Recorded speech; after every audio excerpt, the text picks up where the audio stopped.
Hello. Okay, London, mommy's gonna do the video, okay? Do you want to say something first so you can get your little shine on and then I'll do my part? I got pink slime. And let me show you this spider. That came out of your slime? Yep. And these two are Jimmy slimes. I put gems in it, as you can see. Whoa. Yep. And now you can talk to my mom now. Thank you, London. We didn't even plan that. Look at you transitioning over to mommy. Okay. We're actually going to showcase Taylor, although is she sweaty? Yes. She's hot. We should put the AC back on. Tay sleep. So since Tay is asleep at the moment, I need to go ahead and opportunize. I don't think that's a word. I need to take the opportunity to do my video. So I'm trying my best to upload about 10 minutes of content on a regular basis. It looks like specifically that will be at least I want to commit to probably about 4 times a week. So what we will do is roll up the windows because we just got someone that pulled up beside us and I'm going to keep it pushing.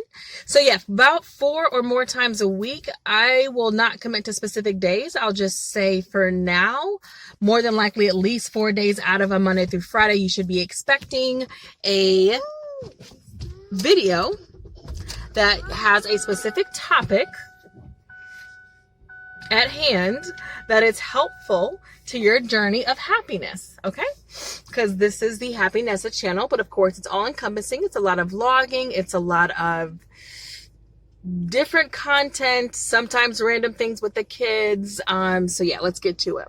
Today's video specifically, I'm probably procrastinating on purpose because this is not necessarily difficult for me to talk about.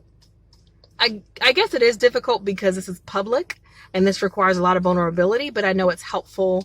And I've said this a lot in my small circles, or even if I meet them and we're just kind of chatting, I'll tell a stranger, but to go on YouTube and talk about this is difficult. So what we're going to talk about, yes, ma'am.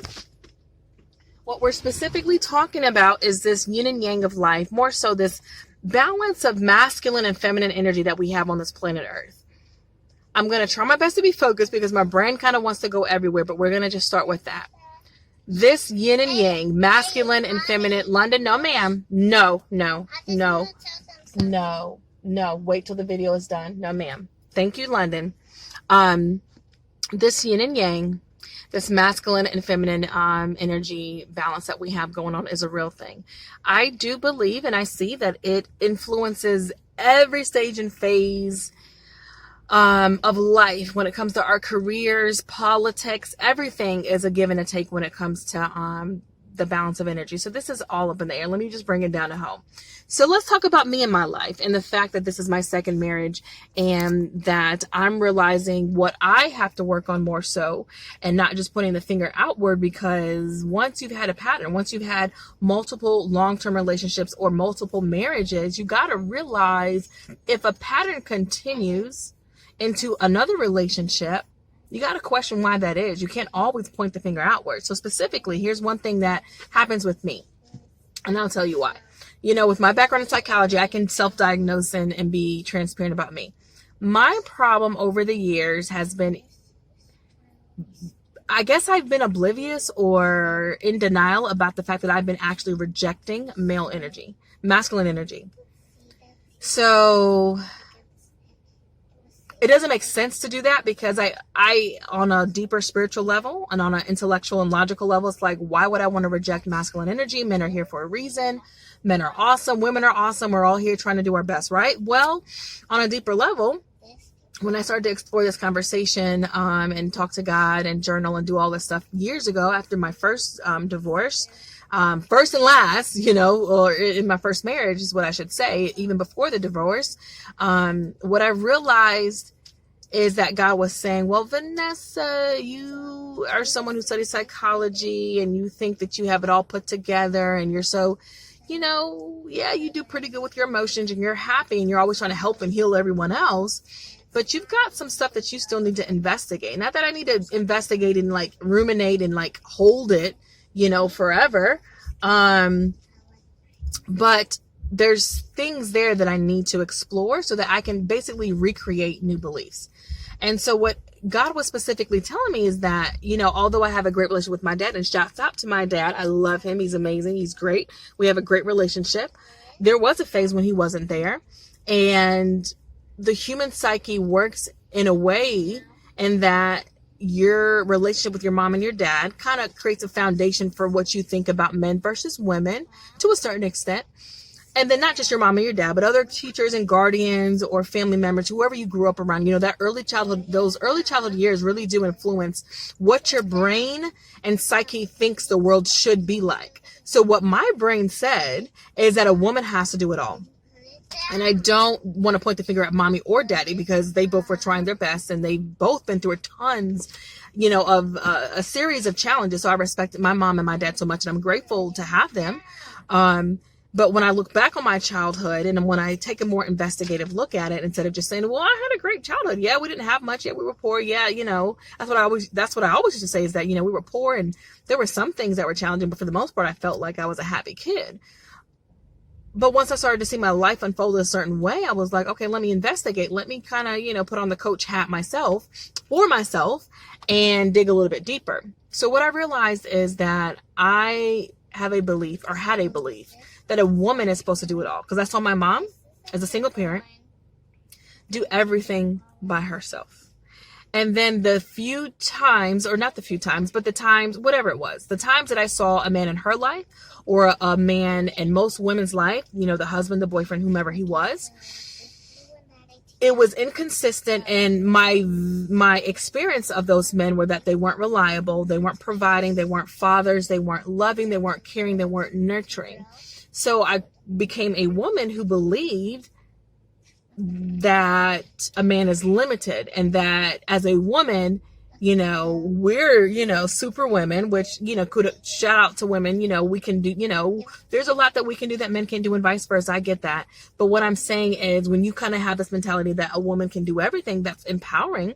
But if you go to the extent of trying to actually believe that a man is, very limited, and that women are better than men, and you're kind of basically out here to prove to the world that women are better than men, then that's an issue.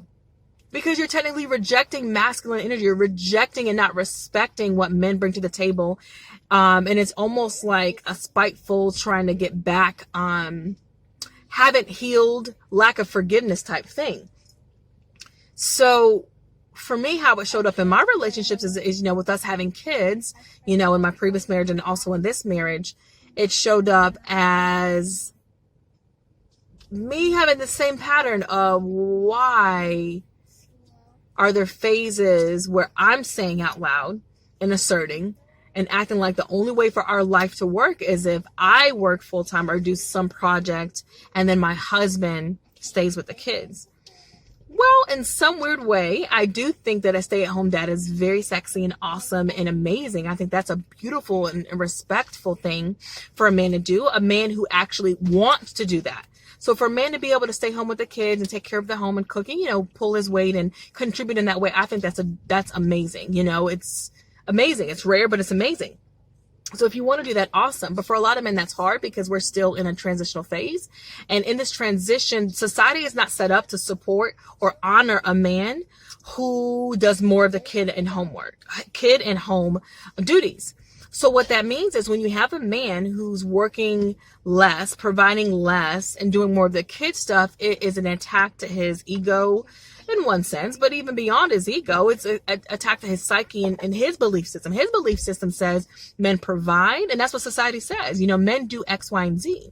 So as women who are healing our daddyless daughter issues, shout out to Oprah and Iyanla Vanzant, who talk about this, and to a great extent, and it's available, for free on YouTube. Look up Iyanla and Oprah, Daddyless Daughters. It's amazing. It came across my radar again like 2 years ago, maybe a year and a half. And I was like, Lord, that's not me. I know I'm a daddyless daughter, but I love my daddy. We got a relationship. I don't need to hear this.